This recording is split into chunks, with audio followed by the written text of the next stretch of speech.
been organizing just after his demise, Dr. B.D. Chattopadhyaya's demise today is the 12th one.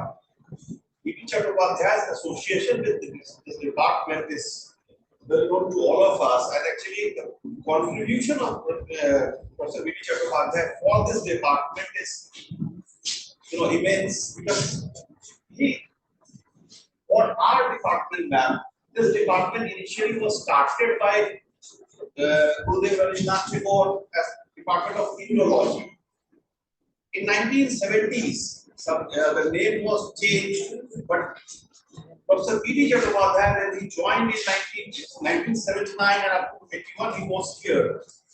He, along with History Department, Professor Asim Das Gupta, he shaped this department into a School of Historical Studies, and he had, elaborate syllabus of ancient Indian history, medieval history, and modern history, along with archaeology.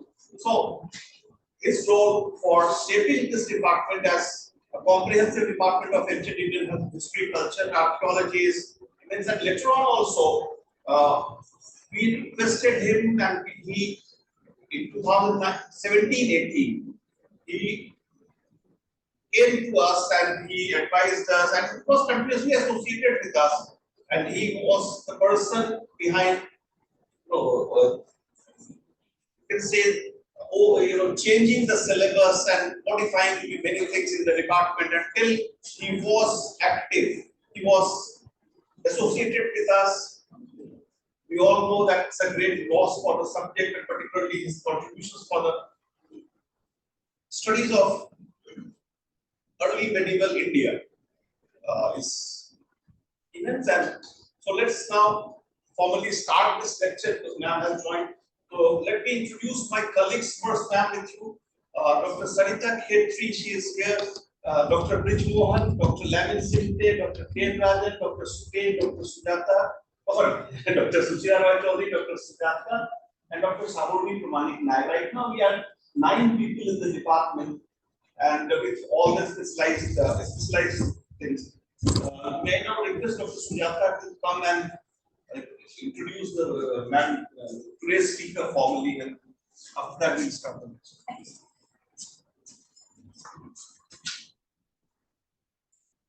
A very good afternoon to all of you.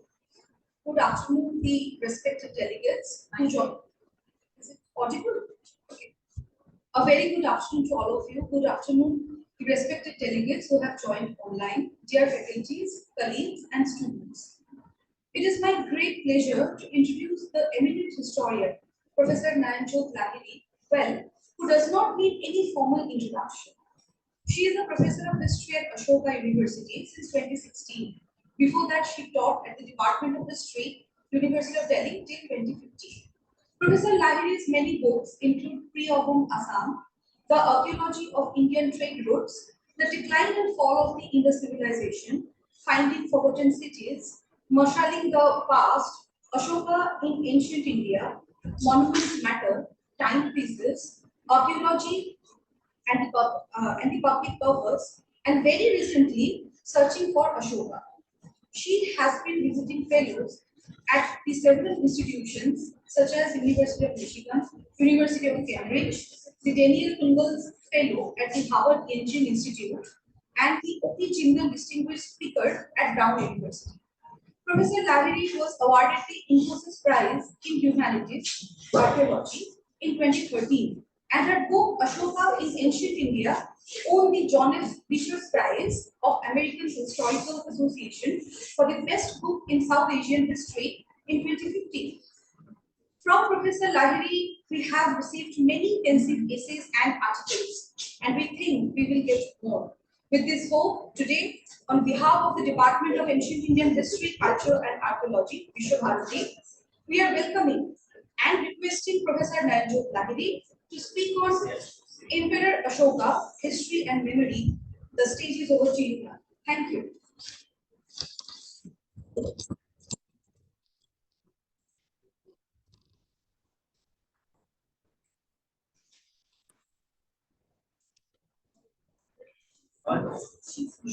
Can you hear me? Am I audible? Yes, ma'am. Is she audible now? Okay.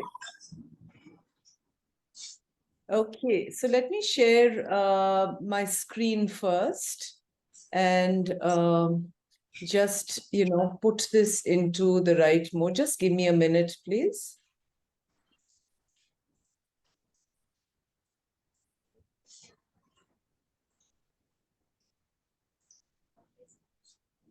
So is the screen visible?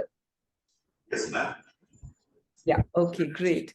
Thank you very much for inviting me to deliver this memorial lecture. And also thank you very much for the very kind introduction.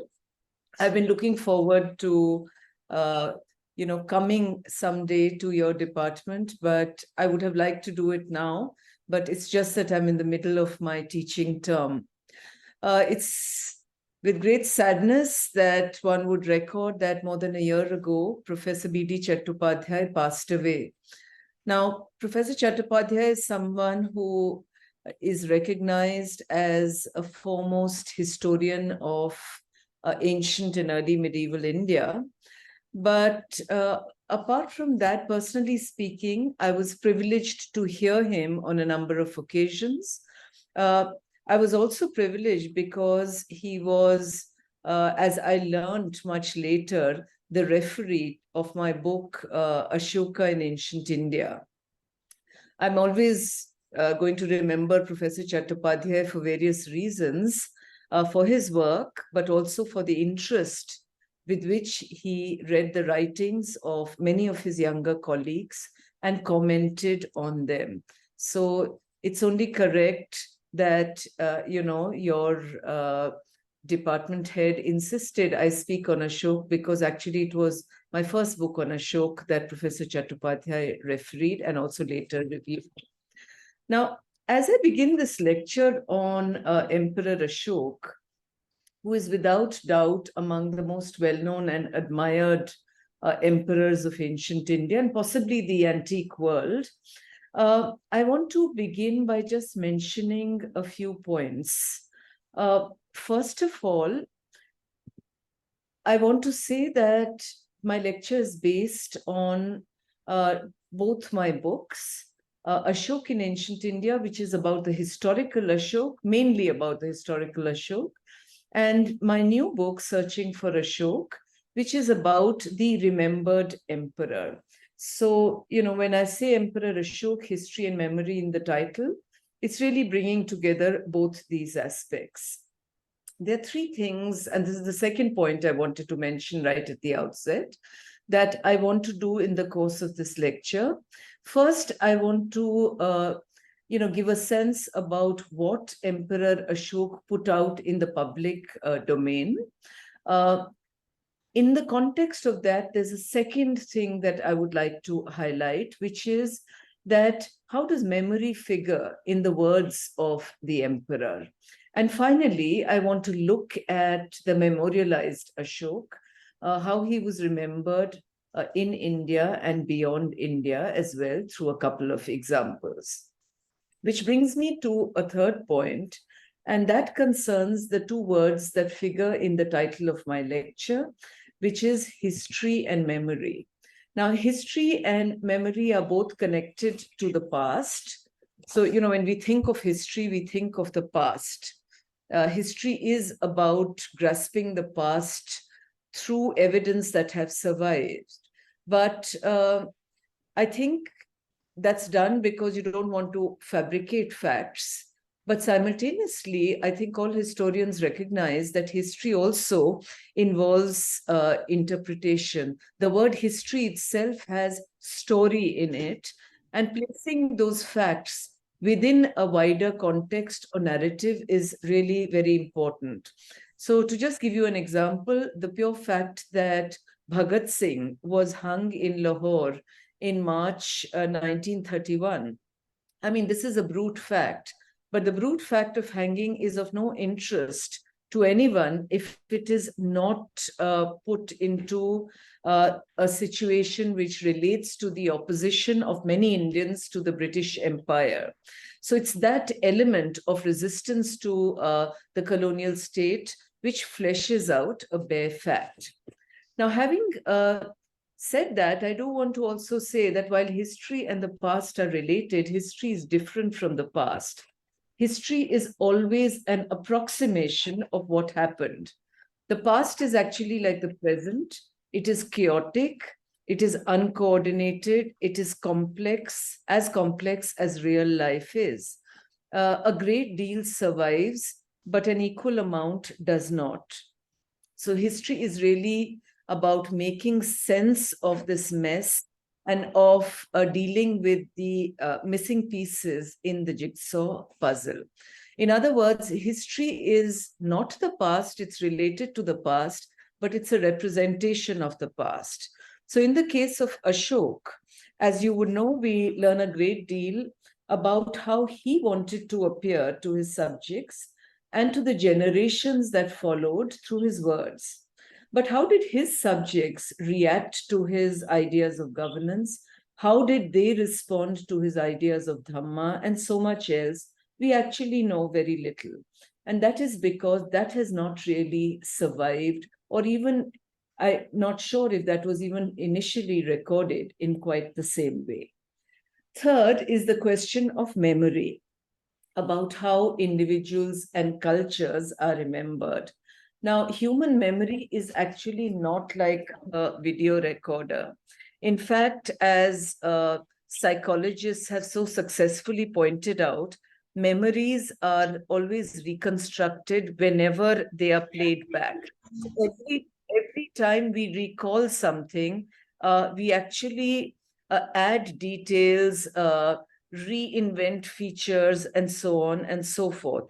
So in other words, instead of reproducing the original event or the features of an individual, there is always a reconstruction in memory, which is based on a culture's expectations or our own expectations and the way we think. And as I will try to show you in the case of Ashok, I think even as he was remembered across the centuries, I, for one, do not subscribe to what Charles Allen talks about a forgotten Ashok. I think the remembrance of Ashok was there through the centuries, but even as it was remembered, the historical Ashok was actually reinvented. Now, earlier I used to think that these reinventions have to do only with the ancient past, because so little actually survives. But I now realize this is equally true of the modern past. You would all be familiar, for instance, with the work of Shahid Amin on Mahatma Gandhi, where Shahid Amin shows how selectively he was remembered even within his lifetime. So people, saw Ashok as they wanted or needed to see him. And these ideas were then reworked over the centuries in popular imagination. So there's a historical remembrance pattern which I look at in relation to the ancient Mauryan king. But I now realize that actually this is true for many other individuals and for all periods of history. To now move on to the historical Ashok. Ashok, unlike, let's say, an emperor Kanishk or a Samudragupta, is actually not known to us either from sculpture that is contemporary with his times or from coins. His identity, he's not an invisible emperor, but his identity and his visibility comes from his words. Words which are inscribed on all kinds of surfaces. There are many, many inscriptions, as you know. There are at least 50 places where his words have survived. And, if you just think of the pillars and the rock surfaces where his words came to be inscribed, you get a sense that they're all over in India, in Pakistan, in Nepal, and in Afghanistan. This is the Allahabad pillar, but you also have epigraph monuments like the Dholi rock in Orissa. You have the Great Girnar rock, which apart from the inscription of Emperor Ashok, also is inscribed with two other epigraphs, later epigraphs, including a Gupta inscription. And you have this wonderful, Yeragudi inscription, which Yeragudi is one of those rare places which has both his minor rock edict and his major rock edicts. Now, when you see this profusion of words, I mean, literally in the case of Yeragudi, it's a waterfall of words. You think that, well, everything was recorded here. But actually, when you look and start examining the words, you realize that it's only a partial recall of his life. And so when we talk of the historical emperor, although he's very communicative, expansively communicative in his edicts, he says nothing at all about his birth, his years as a prince, or the early period of his rule. And in fact, nor do any other contemporary records. So for instance, if we do have a likely year for Emperor Ashok's birth at the cusp of the 4th and the 3rd century BCE, this is actually worked back from the date when he was anointed emperor. So his consecration, his Abhishek, actually figures persistently in the record. And we have a reasonably accurate date for it, around 269, 268 BCE. As with several other kings in ancient India, many episodes in his life are dated by Ashok in relation to his Abhishek. So, they're anchored around that. And dates, like that start appearing once Ashok starts feeling intensely enough about his ideas and innovations and starts, inscribing them on stone. Now, even if there is a partial recall in his edicts, I do want to say that the sheer spread of Ashokan edicts is worth thinking about, because it underlines the fact that what Ashok did by putting up his words and putting up the same words in many instances in a number of places across the Indian subcontinent and beyond is it's an extraordinarily democratic innovation. I think, when you look at Ashok through his words on the edicts, you realize that he was not someone his subjects had to imagine ruling in a faraway capital, but rather as somebody who they encountered on a rock near the paths where they lived, in the vicinity of where they worshipped, and along the routes where they traveled.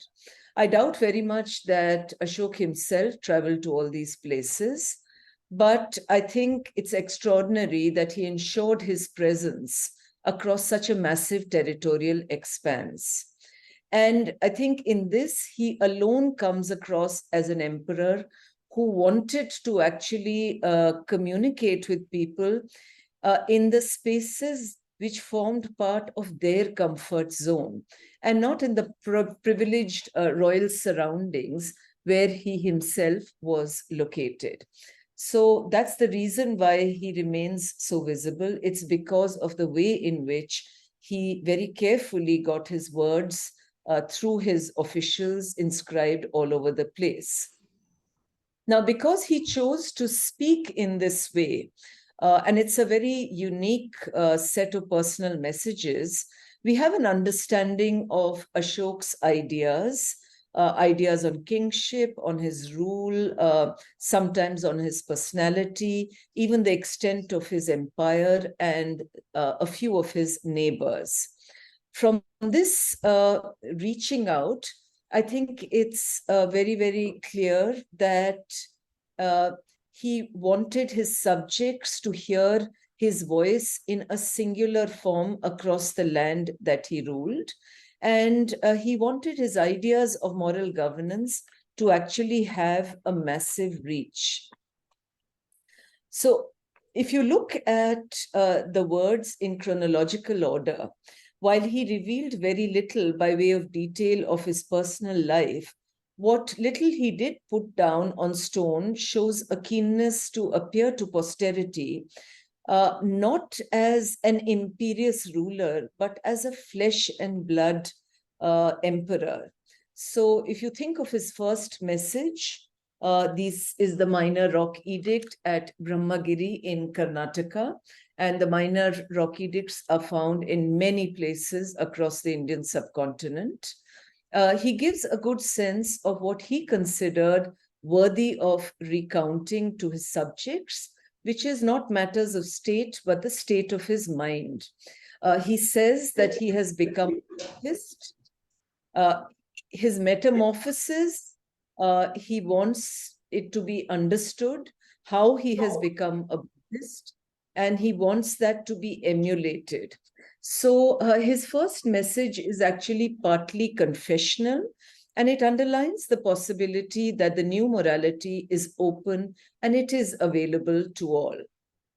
A little later, he records the big war he won at Kalinga as a disaster because of the slaughter, and the trauma, mostly collateral, that this victory involved. Now, what you're seeing here is the Kalsi rock, where you have his major rock edicts. This is an old British photograph of the Kalsi rock before the canopy on it was created.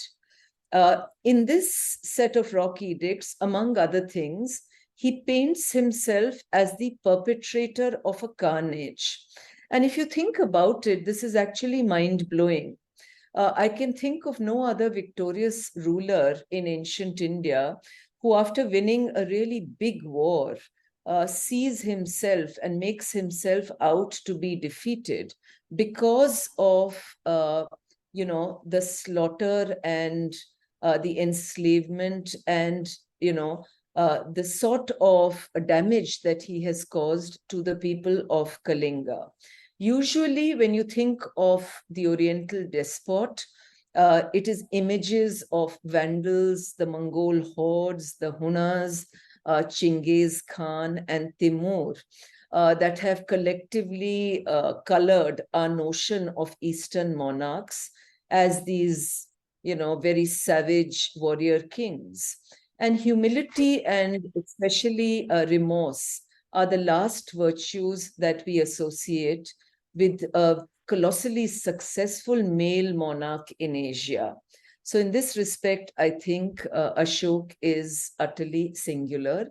And the fact that he put out this Kalinga message on rocks in various places actually influenced artists once these edicts were discovered. And the most famous artist was from Bengal, Meera Mukherjee, who created this fantastic sculpture of Ashok at Kalinga. It is an Ashok who is very remorseful.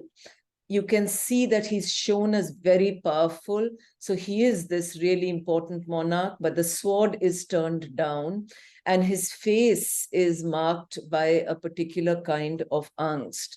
Meera Mukherjee made this in Calcutta as a protest against the killings in the context of the Naxalite movement. And now it was apparently bought for a song by the I.H.C, hotel company. And it now graces the lawns in Nandyar Gardens in, the Moria Hotel in Delhi. Now, some years after his rock edicts, he appears again, and again in an all too human way. You have him in a short inscription, the Queen's edict, publicly agreeing to the requests of his queen, Karuwaki. She has gifted mango groves, gardens, and almshouses, and she wants them registered in her name.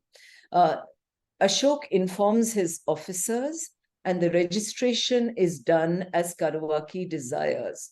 Now, all of this, I think, an emperor being remorseful for having won a war, a big war, or putting it out in public that things need to be registered the way his wife wants them registered, I think for the average subject in Ashok's time, this would have been unlike anything that they had ever heard of as far as the day-to-day reality of royal rule was concerned. So while there were so many kings and emperors prior to Ashok, a king actually was not prone to confiding to his people either about life-changing episodes of his career like Kaling or the desires of his queen in public. Now, apart from revealing himself in all too human terms, Ashok also elaborated on what appear to be very novel modes of governance, as well as norms of public and personal conduct. Among his public messages, the one which still matters a great deal to liberals and Democrats, and no doubt it sorely troubles religious fundamentalists and majoritarians, is addressed to all the sects of his day. Ashok here asks for a public culture in which every denomination honors every other. The king also vests enhanced spiritual responsibility in his officers, who are ordered, even while carrying out their routine duties, to do an inspection every 5 years and preach Dhamma. There also has to be proper conduct towards various classes of people, and not just human beings, but other living beings. He talks about different types of animals. He talks about parents, he talks about elders, he talks about liberality with friends, as well as those with differing religious inclinations. Ashok himself undertook what he described as Dhamma Yatras, which involved visiting Shramanas and Brahmans and making gifts to them, also visiting the aged and supporting them with gold. And along with this, the king makes it evident that he wants to be accessible at all times. He wants to be accessible to ensure swiftness in the transaction of a state business. So his officials were told that they could come to him at any time, including when he was in his haram or when he was dining. Now, of course, the reality would have been very different. I doubt very much if any of his officials would have done that.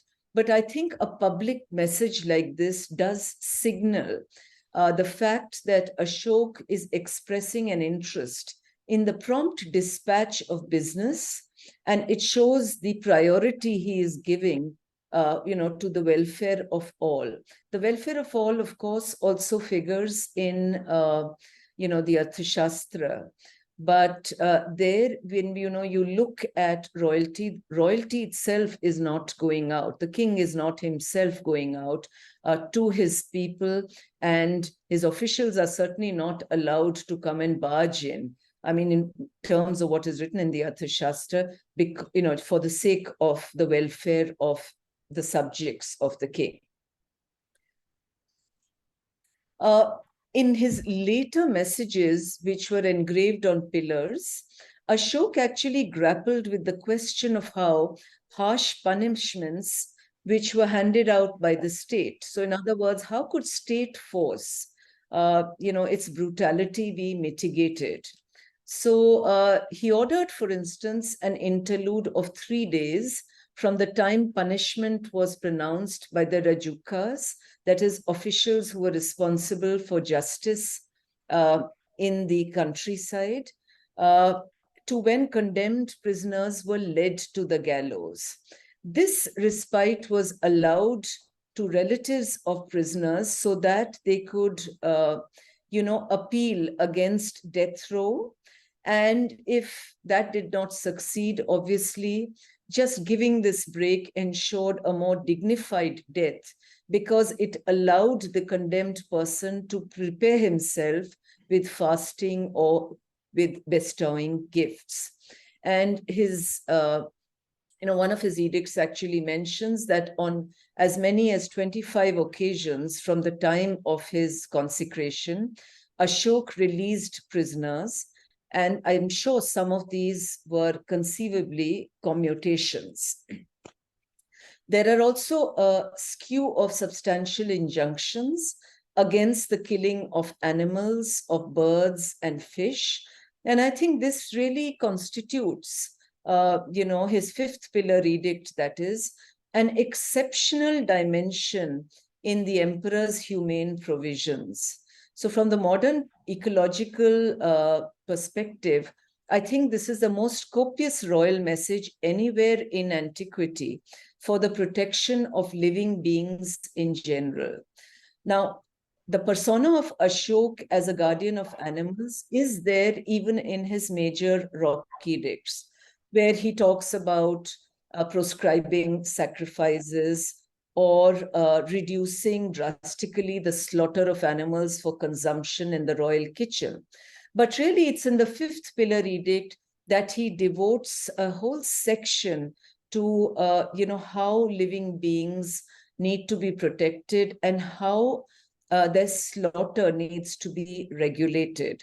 So, for example, he elaborates at length on measures for the for the protection of the habitat of living creatures. He says that cocks must not be caponed. Husks containing living animals must not be burned, nor forests uselessly razed as they destroy living beings. Also, the emperor appears here telling his subjects not to kill pregnant and lactating she-goats and sows, and also regulating animal castration. And if you look at all this, he needs to do nothing else to appear absolutely extraordinary. This is the most exceptional edict, actually, of all the edicts that we have of Emperor Ashok, at least the way I look at it. Now, of course, the success of this range of interventions on the ground is difficult to judge, but from distance in time, it does seem that an effort was genuinely made. And through such measures, Ashok is actually advancing the notion of a fundamentally new kind of political and social community. Now, it's another matter, of course, how this message would have been received by those who enjoyed their meat and fish. I'm sure they would have seen this as a very problematic intrusion into their dietary habits, and they would not have looked at this the way in which I, as a historian, or others have seen it. So if you look at the bones that are found in sites across India and even in Afghanistan, people continue to enjoy animal flesh and fish. And I'm sure they would have read the words of the emperor and promptly ignored them. So this is one part of Ashok, this avatar who is presenting himself, with a new idea of how you can govern the state and how you can govern yourself. But in addition to this, there is Ashok as a Buddhist ruler. While he was still a very young ruler, in his first words, which I had mentioned to you in the rock edicts, minor rock edicts, Ashok actually offers a glimpse of himself and his move to Buddhism and what this meant for his empire and for him as a ruler. So very precise instructions were given by him in these words about how he wanted his mission to be disseminated in many different places. So where these words are found, I think there was no ambiguity in the minds of the listeners and those who read the minor rock edicts, that the king was actually publicly communicating as a Buddhist. The Buddhist persona is dramatically visible later as well. He traveled to Buddhist sacred places, especially in the Nepal Terai. And this is a view of Lumbini, the Buddha's birthplace. At Lumbini, Ashok inscribed a record of his pilgrimage on a pillar that he set up there. And he also used the occasion to announce a reduction in taxes, as he says, because, the Sakya Simha is born at Lumbini. So he's very much like any modern ruler, a prime minister of India in any context, who will visit all kinds of places, but put up his message so that nobody forgets that he had been there, and that he's also reduced the taxes because this is where Siddhartha Gautama was born. Beyond the Nepal Terai, at Sarnath and at Sanchi in central India, also at Kosambi on the Allahabad pillar inscription, on the Allahabad pillar, he presented himself as a spiritual regulator and protector of Buddhist unity. So he is opposing Sangha Bheda, or divisions among monks and nuns. And if you read this message carefully, this is, of course, both this and when you look at the Sarnath pillar, they are broken, but the words have been deciphered, and it's very clear that he's moving beyond the practice of just supporting Buddhism or, constructing stupas and pillars in places associated with the faith.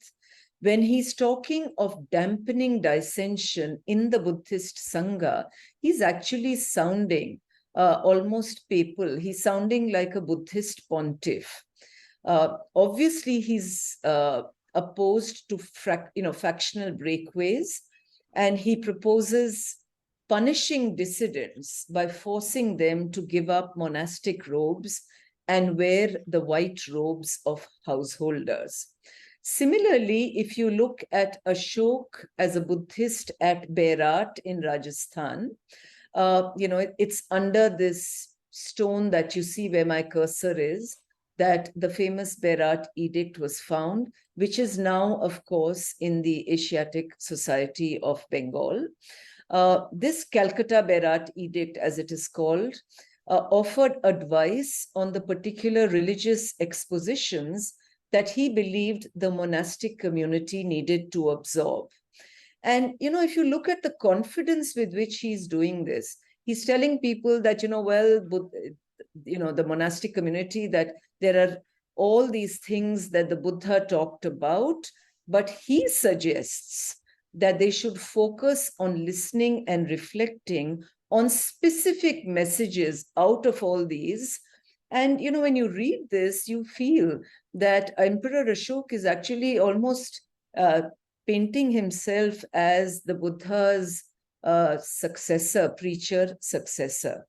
So clearly, when you look at both the messages which deal with governance and the Buddhist messages, which is the other avatar of Ashok as a Buddhist ruler, you get a sense that Ashok was actually obsessed with his ideas and interventions, and he was very anxious that these should not disappear. And that's one of the reasons why these are on stone. But here he also constantly urges his successors, his sons and grandsons, and the generations coming after them to continue his acts of merit. And he says that, whoever among them will abandon even a part of it will be doing an act of demerit. And he keeps saying this. So, when you, in any words, when a message is repeated again and again, that it actually reveals a lot of anxiety. And he's hammering home this message because maybe at the back of his mind, he knew that, this is not something that would be followed by his successors. Who knows? Now, what about Emperor Ashok's memory of the past? The past features in Ashok's words most often when he sets out the consequences of the new morality or Dhamma that he is promoting, and sometimes in the slipstream of major episodes in his own life. So, for instance, in his first message, the Minor Rock Edicts, he presents the success of his mission and his life with the assertion that whereas in preceding times humans and gods had not mingled, now in his time, and he takes credit for this, such an intermingling has been made possible. So he's looking back at the past in order to show that, well, the past was not actually a moral place. So I was talking about Ashok's memory of the past, and the fact that in his Minor Rock Edicts, the past state of his kingdom, as also the past state of his own mind, are invoked to emphasize his transformation.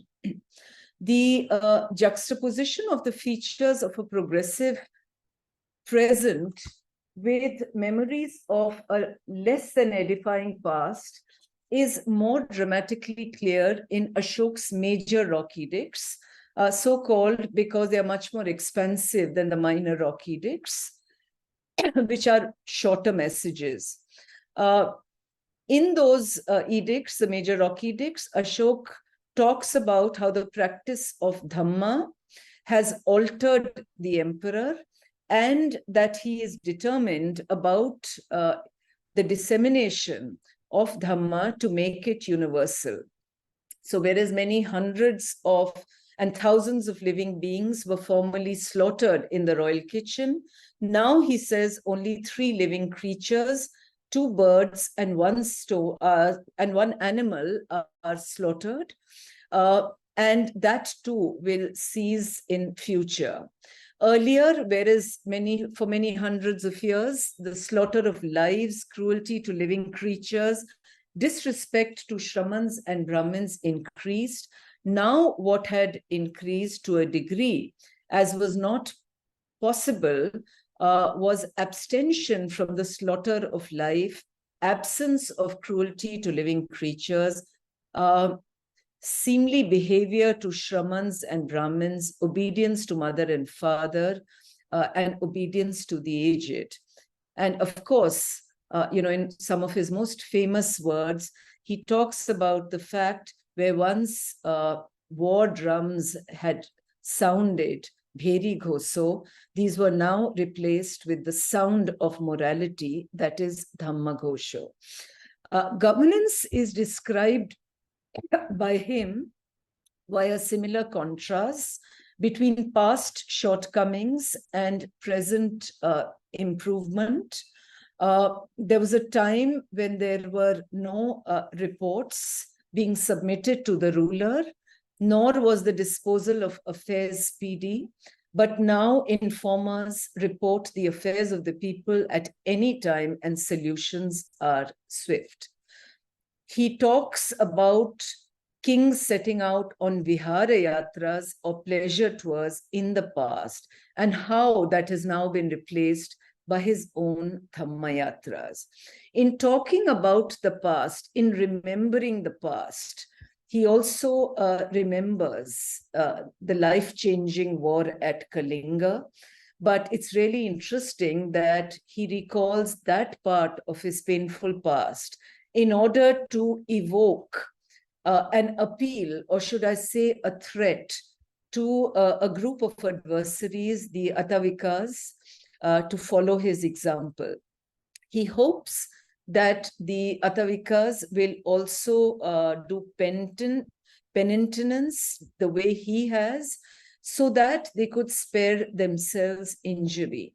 So in other words, he's remembering the past, but along with that, he's also sending out a threat, and in a language which has an element of cajoling that has been interwoven into it. Emperor Ashok did not publicly remember many things. So if you're talking of selective remembrance, that is, remembrance is always selective, he does not remember his own background or the events from his own past. He does not talk about his parents, his grandfather, nor even the circumstances which brought him to the throne. In fact, when looking at this part of his past, his reticence is absolutely stark. When he recounts the times and the actions of past kings, he only mentions them as a category. He does not mention them by name, nor does he say anything which will help in identifying their reigns. So, in other words, Ashok is actually setting himself up as a kind of watershed, and he is constructing or reconstructing a particular kind of past which highlights the importance of his own messages, his own moral messages before, his time, and putting it and juxtaposing it with what had happened before his time. So, Ashok has this great ability to recast the past by actually remembering matters of the distant and near past in a particular way. Now, I don't think he would therefore have been surprised that when he was remembered after his time, he too was very selectively remembered and very skillfully but selectively portrayed across the centuries. Now, after his death, whether his ideas of humane governance were actually followed by his successors is not known. It's most unlikely that this happened. In fact, the successor kings actually rarely appear as rounded historical subjects. But what we do is that Buddhism continued to prosper. And it is in the historical texture of Buddhist monuments that Ashok came to be arrestingly imaged. Now, I'll give you one example of that from India, which is Sanchi. Sanchi is where Emperor Ashok, one of the many places where he was memorialized. And we've already talked about the fact that at Sanchi, Ashok had, during his own lifetime, appeared as this finger-waggingly stern monarch. And he is really telling the Sangha about what they should do and what they should not do. And that if actually dissensions happen, the consequences that would be there. So how is Ashok actually memorialized here? For one thing, there are a number of sculptures of his pillars. Pillars like the Sarnath one, which have been carved, and they're being shown as being worshipped. You see these, for instance, on Stupa 3, Stupa 2, and especially on Stupa 3 and 2 on a number of at a number of places. But do remember, in Sanchi, he had also put up a pillar, and that too had lion capitals, but it did not have the Dharma Chakra. So the sculptors there, on whoever's instructions, did not think that the Sanchi pillar needed to be represented. Instead, it is the Sarnath pillar. And the reason for that is very clear, because it is the Buddha's first public message that is being memorialized. There are also sculptures on the Great Stupa, especially on the Great Stupa, where Ashok is shown. This is one of them. It shows Ashok's visit to the Ramgram Stup. Legend says that he traveled there to take possession of one of the original relic deposits of the Buddha. But the Nagas then successfully resisted him, and that is portrayed here. You have Emperor Ashok here on a chariot coming with his army, and you have this stupa, which looks more like the Sanchi stupa actually. And then you can see all the Nagas here, very worshipful Nagas, who successfully rebuff the emperor. On the western pillar of the southern gateway, Ashok is again shown, this time on his visit to the Bodhi tree. It's a slightly paunchy Ashok that you see here on the, and he's clearly grief-stricken because he has heard that the Bodhi tree is dying. And in both these instances, whether it's the Ramgram stupa, panel, or if we look at, this pillar representation, it is his Buddhist persona which is being imaged. That it's on the southern gateway, actually both these being there is a calculated choice, because Ashok's own pillar had been put just outside the entrance of the southern gateway. But more than this, I think we need to ask ourselves the question that is it enough to just spot Ashok in these representations? Or do we need to ask ourselves how different or similar is it to what Ashok himself put out at Sanchi? So at Sanchi, as I said, he's a very stern monarch talking to the Sangha. And here, if the Sangha had any role in deciding what had to be depicted, the Sangha actually strikes back. And what they show Ashok as being is a monarch who has his limitations. He cannot get what he wants. So he is going with his army to open up the relic stupa at Ramagram, but he's prevented from doing this. And similarly, he can't prevent his jealous queen from machinating in order to, really harm the Bodhi tree. All of this comes, of course, from the textual sources. But, if you look at the Ashokavadana, there are many other stories there. So there are stories about Ashok successfully opening up relic deposits, but that is not imaged. In the text, there's a long section which talks about how Emperor Ashok in his previous life as a child, Jaya, was actually given this boon by the Buddha, who had actually predicted at that point in time, he had prophesied that he would go on to become the emperor and that he would rule from Pataliputra. That too is not imaged. So the point I'm trying to make is in how Ashok was remembered, one feels at one level very happy when you see all these representations, because you can then juxtapose history and memory. But on the other hand, you also have to keep in mind how selective this memorialization is.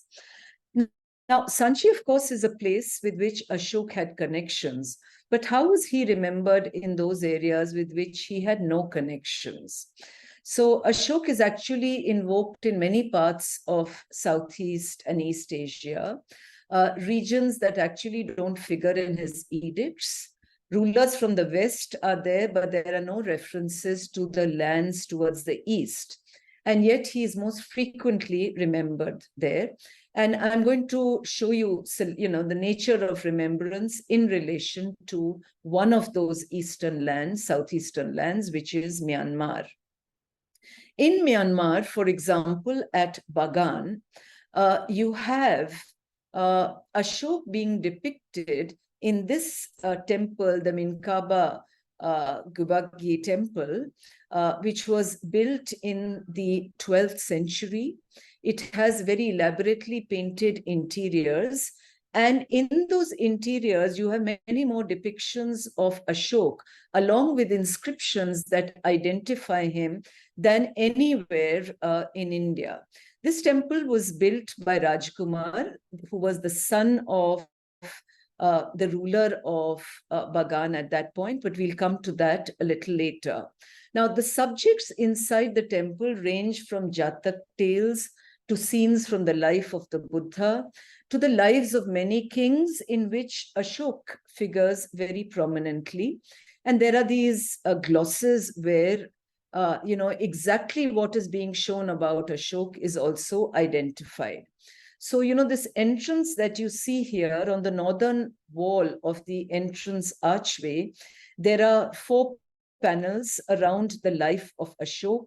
One says this is King Dhamma Asok, another which says that the Nagaraj has created a likeness of the Buddha and he is showing it to Dhamma Asok. There's a third one which is about when it says when King Dhamma Asok takes the relics. And there's a fourth which is when Dhamma Asok dedicates a monastery, and the identification which has been given, the inscription is not complete, is the Ashok, the building of the Ashok Aram. In another part of the temple, you have Ashok in relation to Sri Lanka. We are told in the island of Sinhala, King Devanam Piyatissa was reigning. He was a friend of King Dhamma Asok, and Dhamma Asok sent him regalia and various precious things.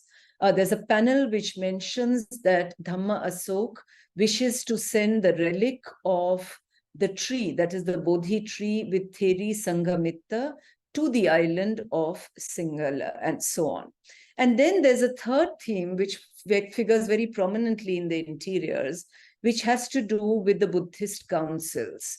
So in connection with the third Buddhist council, you're not allowed photography here, so I only have two pictures of the paintings which came from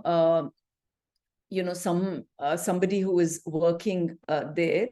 In this Ashok, who is seen here, this is Ashok, the fourth at the bottom with a crown, and he is talking to Mogali Putta Tissa, who takes center stage, and he is asking him to tell the monks to celebrate the Uposatha festival.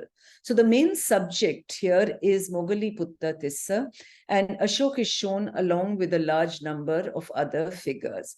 And here is Mogali Putta Tissa performing miracles, we are told, for King Dhamma Asok. And this is Dhamma Asok, again shown paunchy, but with a beard and a crown.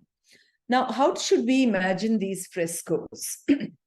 Ashok, was an Indian king, but the stories which are recorded here all come from Sri Lankan chronicles. They come mainly from the Mahavamsa. So the remembrance is clearly connected with Buddhism. It is connected with elements relating to Buddhism in India and to Emperor Ashok, but all of this has come to Myanmar via Sri Lanka.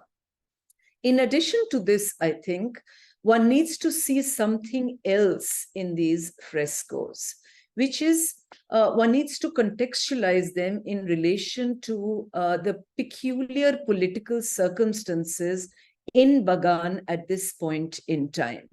Now, Bagan became the political capital in the middle of the 11th century. Remember, Buddhism has a presence in Myanmar, which goes back to the 5th century. But if you are looking at Bagan, and we are looking at this particular dynasty and this prince, Rajakumara, we are really looking at a line that begins in the 11th century with King Aniruddha, Anarata, as he's sometimes called.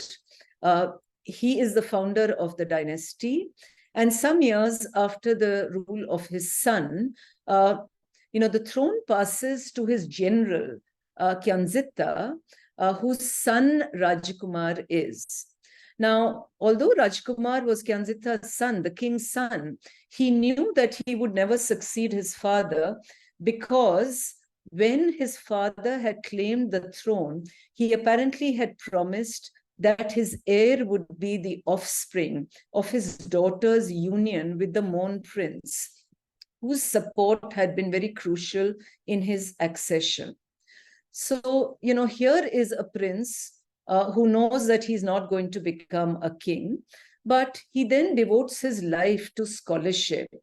And he mastered the full range of Theravada literature, cosmology and history. And I think through these paintings, he uses these paintings to present a picture of world history as known to the Buddhists of those days in the texts, and it covers India and Sri Lanka and, of course, Bagan. And that is why Ashok figures here. Ashok is there, but remember, Rajkumar also does what many scholars do when they work with the text.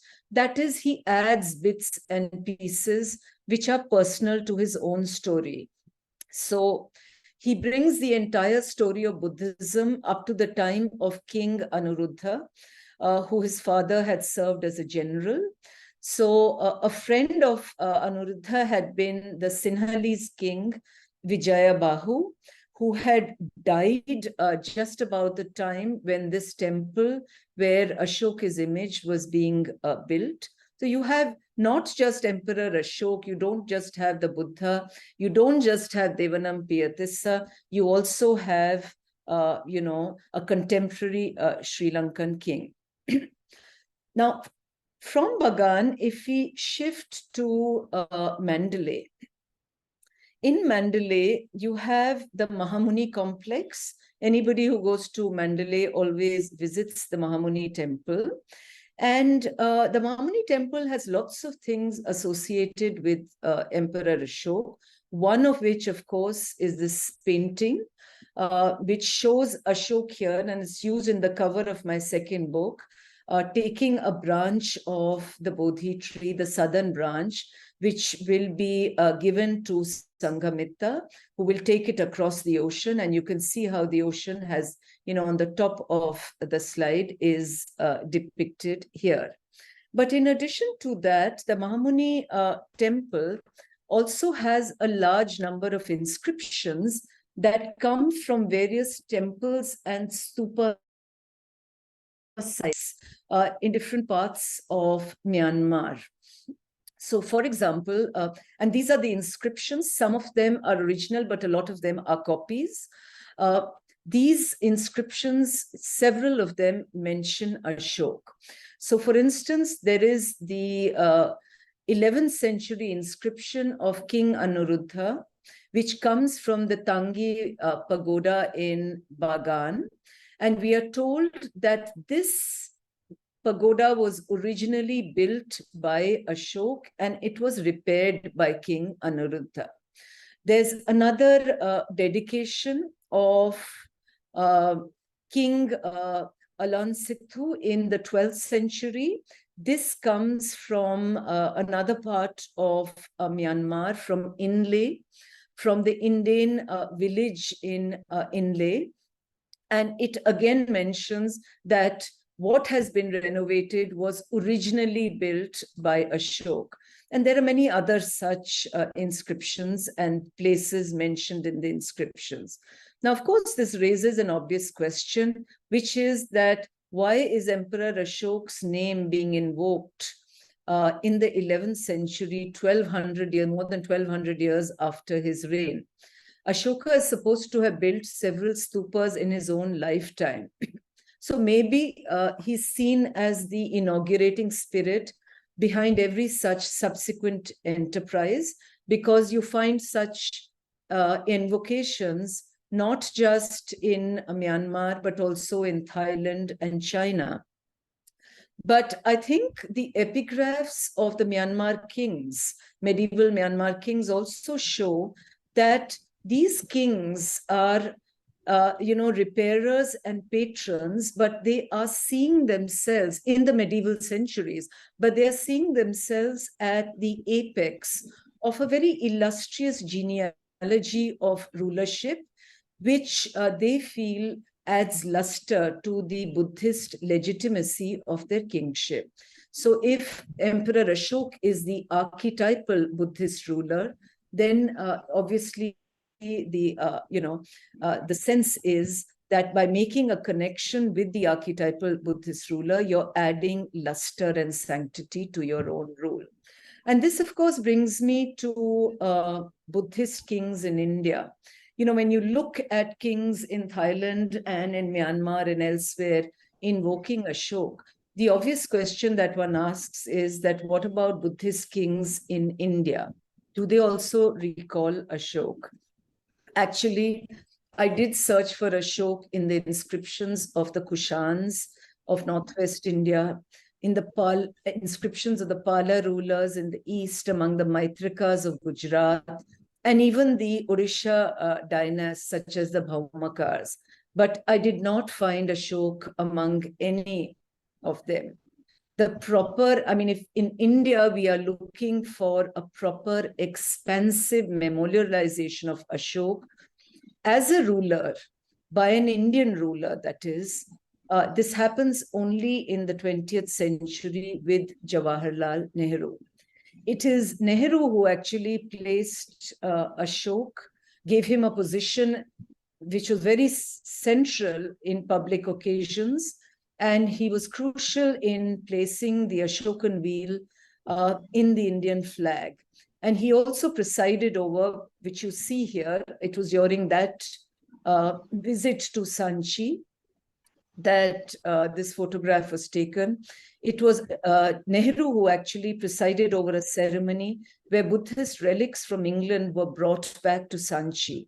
So it's no wonder that the man who you see next to Nehru here, this is Nehru, and here is the premier of Burma, UNO. He calls Nehru in his autobiography a reincarnation of Ashok. So I want to end here by just recalling one aspect of Nehru and the Ashok Chakra, since it's so much a part of the national life of India.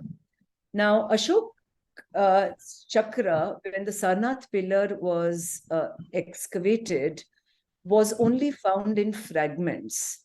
So when Nehru actually says that all of us have seen the Ashokan wheel on the top of the Ashokan column, it's a very selective remembrance or a reinvention, because the wheel actually had not been seen by any modern Indian. There are representations of the Sarnath pillar, but the Sarnath pillar itself, when it was excavated, did not have the wheel there. But this, if you look at the message on the Sarnath, if you look at the message,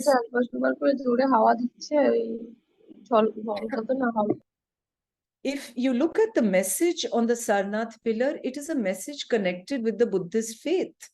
But now what Nehru did was to convert this emblem of Buddhism into an emblem of India's larger civilizational heritage.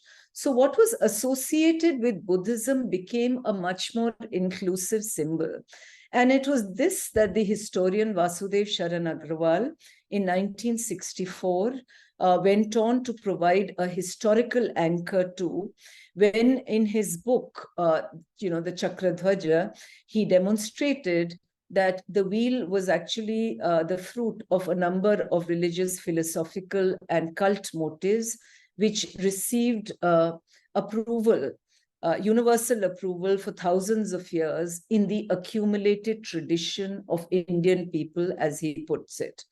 So with such dramatic appropriations of antiquity are the identities of nation states forged and imagined.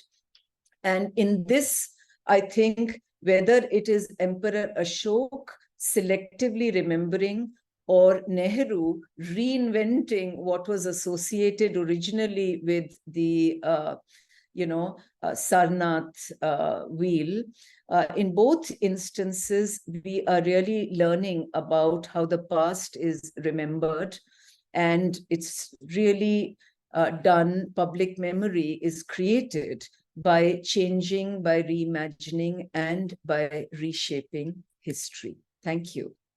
And now I think if there is any question or query, we all will welcome that. And there are many senior faculty members who have joined online also. Now, I have seen Professor Ranveer Chakrabarti sir joined online. Are you there, sir? Is he there? No. Okay. I think due to that we got disconnected. Otherwise, I would have requested him to speak something on. So, is there any query or question? Any student? Primarily, madam is a teacher. So, she will love to have some questions from our students. For us, so we have received the ideas, and she is a rare or very few historians whom I personally have been following, that she, before writing something, she personally visits the places and see the artifacts herself. I know she has, while doing her Indus Valley book, she went Rakhi Garhi for excavations also. Recently, while doing Ashoka, she visited various places, including Bihar also, many places. So she is continuously, engaged with antiquities, as well as, providing us new narratives. Because this is, of course, important, that memory and history both are different, and over the period of time people have been remembering Ashok through the symbols. Of course, there were no sculpture and no photograph of Ashok. So this way, this is really interesting and fascinating for all of us, inspiring for all of us. Oh, you have a question? Okay. Dr. Sarita Khetri, our colleague, she wants to have a question or query, something. Please come to me.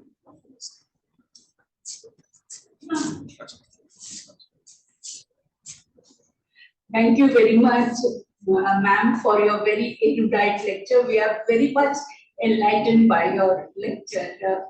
But I just want to know from you about the concept of Dhamma, which we find in the edicts of Ashoka, or in the words of Ashoka. I think you missed this point. So what is, in your opinion, about the concept of Ashoka? Thank you for that question. As far as I'm concerned, Dhamma is very much a broad moral doctrine in the inscriptions of Ashok. It is not confined to anything that is specifically Buddhist.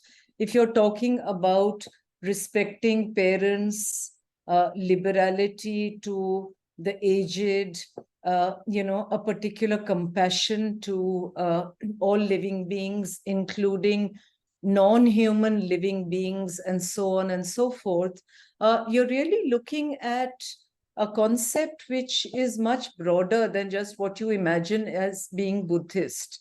But the point is that when it is found where Buddhism has been invoked, it may well have been understood as Buddhist. So, for example, if there is a stupa in the neighborhood, so if you look at the Girnar rock edicts, right? In those edicts, his conversion, his move towards Buddhism is not mentioned. But in the forest behind Girnar, there are actually stupas in the Girnar Reserve Forest, which, if they were built in the time of Ashok, would then have changed the way the message would be read. Similarly, if you are looking at the major rock edicts at Dhauli, it's on an elephant which is identified as the white elephant, right? And the white elephant does have a Buddhist significance. So the point I'm trying to make is the message itself in the major rock edicts is very broad, but depending on the context, it may have been read differently by different groups of people. The Buddhists may well have read this as being Buddhist, others would not. Because after all, when you think of compassion towards living beings, non-violence is much more fundamentalist vis-a-vis the Jains. If you're thinking about the Jain notion of non-violence and compassion to living beings, it's even stronger. So, that message could be read either way. It could be read vis-a-vis Buddhism or Jainism, and so on and so forth. So Dhamma is much broader. Dhamma is not just Buddhism. It resonates with Buddhism, but it resonates with other faiths also. Thank you, ma'am. I think now, any other question? Shaboti was talking about something. Sorry. So, no question from student side? Could I ask a question? I'm participating online. Please. So, ma'am, you mentioned about Ashoka's sense of time in his edicts, how he's looking back not only 2 years before and his experiences in changing with his personal beliefs, but also how he's referring to the past, say, Kalinga War or the experiences as it happens. Is the absence of him not mentioning the lineage, the Mauryan kings before him, like other kings normally do in their inscriptions, part of uh, part of his connection with the people, that the kings before him had a similar method of using war to expand, something which he's giving up on, which is why he does not bring that up. So I think that's a really good question, and there are two ways of looking at it.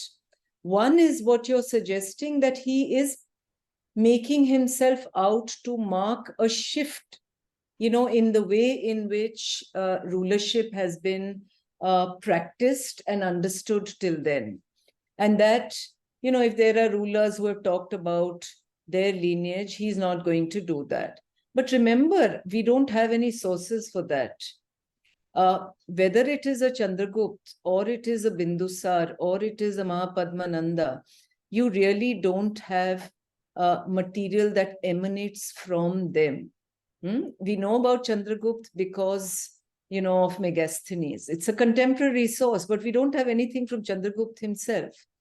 The other thing that you need to keep in mind is that he was not his father's eldest son by all accounts.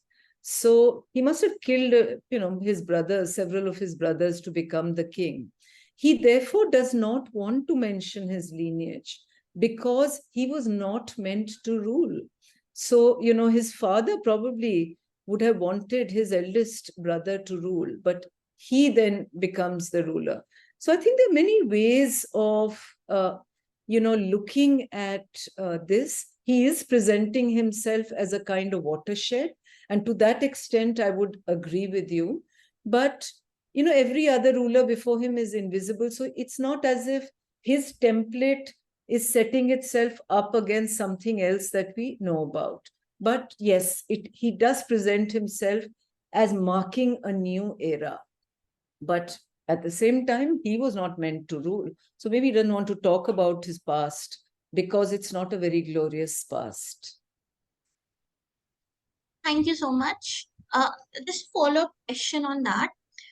You also talked about how outside India we are finding kings bringing up the historicity as well as the memory of Ashoka, especially Buddhist kings, but we do not find that in the Indian context. Could it probably be that Buddhism is being introduced in those regions through Ashoka's endeavors, somewhat, and in that memory through even the Sinhalese chronicles, which have Ashoka's memory attached to it? While in the Indian context, Buddhism does continue on. So with the Pala kings, with Maitrakas, they are interacting and exposed to Buddhism in a very different manner than being introduced to it through Ashoka. So could it be that the reason that is why they are not bringing up Ashoka in their kind of approach to Buddhism? Well, if you are Buddhist and you have roots in the Indian soil, you can't ignore Ashok.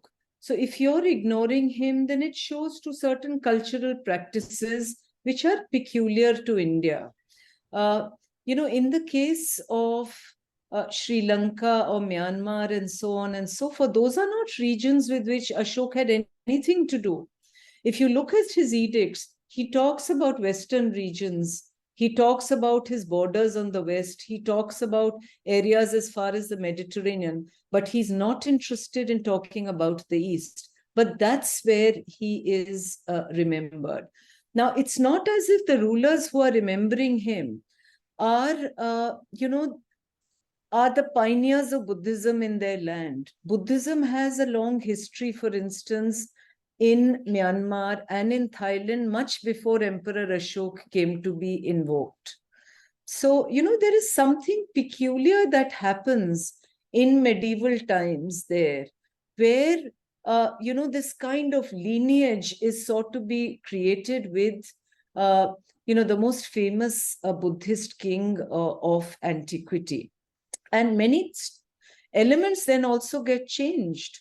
So, for instance, in Thailand, in South Thailand, you have the chronicle mentioning that there is this king of Madhya Desh, that is Ashok, who has built all these stupas, but he has no relics. And he's appealing to the Thai king of Nakhon-Si Thammarat, asking him for relics. Actually, Ashok is always portrayed in literature, early literature, as having redistributed relics. But in this story, it's the opposite. And this is a way of associating with Ashok, but also showing Ashok as a supplicant of, a ruler of Thailand, and so on and so forth. So there is this kind of cherry picking, that is going on in the medieval period, which is very peculiar to, Southeast and East Asia. But in the Indian context, when, you have kings from Burma coming to Mahabodhi,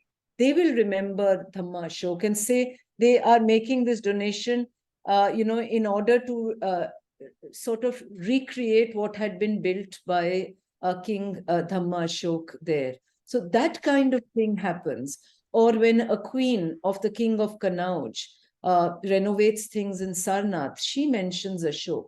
But if you're looking at Buddhist kings, and she's the wife of a Hindu king, she herself must have been Buddhist. But when you're looking at Buddhist kings in India, they don't mention Ashok at all. And I mean, is there a kind of tension with, or is there Buddhism really just something that is not as deeply ingrained as it was in the case of, Ashok in the 3rd century BC? We don't really know. Thank you, ma'am. Thank you for having questions. So now I think there's no question from our side. Okay, so thank you very much, ma'am, for your lecture, and thank you all of you, all the students, all my faculty members, for attending this lecture and making it successful. And ma'am, as you said in the beginning, that you would like to, that is a great honor for all of us that you will visit us, and I think very soon we will, what should I say, request you to visit us. Formally, I will do that, and I promise all the students that next lecture of ma'am will be physically held. Therefore, if you have any question, query, or that will be great, inspiration for all of us. And with this request, madam, once again, thank you very much for accepting our invitation and delivering this wonderful talk. Thank you.